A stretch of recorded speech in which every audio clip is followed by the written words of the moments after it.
खौफनाक तस्वीरें हैं। बैंकॉक को यदि आप देखें, मैं बैंकॉक गया, बैंकॉक में ऊंची इमारतों का शहर है। मतलब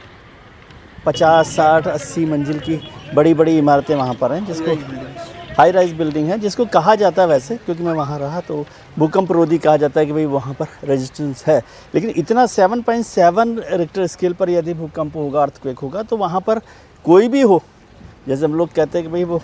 ग्लासेस के बारे में कहते हैं कि वो टूटने वाला नहीं है, अनब्रेकेबल है, तो अनब्रेकेबल का मतलब नहीं है। लेकिन ये 7.7 तो बहुत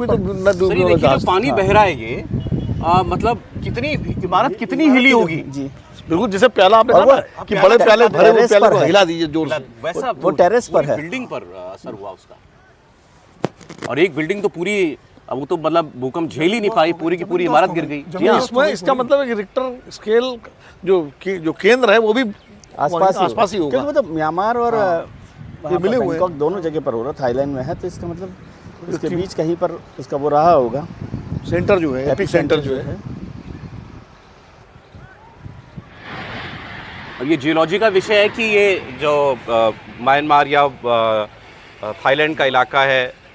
ये साउथ ईस्ट एशिया इसको आप कह लीजिए। मतलब ये कैसा माना जाता है, जैसे हम दिल्ली में खड़े हैं तो दिल्ली को एक किस्म से इस स्पेसिफिक जोन में है, दिल्ली जोन में आता है, दिल्ली भी इस स्पेसिफिक, इसलिए अक्सर हल्के झटके महसूस किए जाते हैं। जो प्लेट्स हैं अभी वो अंदर कई बार चेंज होती हैं, हिलती हैं, तो वो कोर्स बदलती हैं। अभी जैसे चर्चा हो रही थी, विनोद जी भी बात कर रहे थे, जापान का हम जिक्र करते हैं क्योंकि जापान पूरा का पूरा देश ही सेस्मिक जोन में है, लेकिन उसने अपने आप को इस तरह से रीडिजाइन कर लिया पूरे देश को